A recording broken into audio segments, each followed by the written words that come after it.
Hello అండి అందరికీ. ముందుగా తెలంగాణ ప్రజలందరికీ ఒక గుడ్ న్యూస్ అండి. ఎందుకంటే తెలంగాణ రాష్ట్రానికి కేంద్ర ప్రభుత్వం 3000 కోట్లు నిధులనేది మంజూరు చేయడం జరిగింది. ఆ 3000 కోట్లల్లో ఫస్టు 15వ ఆర్థిక సంఘం తరపు నుంచి 250 కోట్లు నిధులైతే విడుదల చేయడం జరిగింది.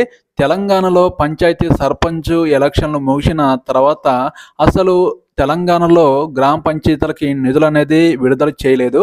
ఇప్పుడు మొదటి విడతగా 15వ ఆర్థిక సంఘం తరపు నుంచి 250 కోట్లయితే కేంద్ర ప్రభుత్వం అయితే విడుదల చేయడం జరిగింది. తెలంగాణ రాష్ట్రానికి పంచాయతీలకి 3000 కోట్లు రావాల్సింది. ఈ 3000 కోట్లలో ఫస్ట్ విడతగా 250 కోట్లయితే రావడం జరిగింది. ఇప్పుడైతే తెలంగాణ గ్రామాల్లో ఉన్న పంచాయతీలన్నీ డెవలప్మెంట్ కోసం ముందైతే కొన్ని పనులు ముందుకు నడిపించడానికి 250 కోట్లయితే విడుదల చేయడం జరిగింది. ఇది మంచి విషయమే. మీరేమంటారు? ఈ వీడియో మీద కామెంట్ సెక్షన్లో కామెంట్ చేయండి.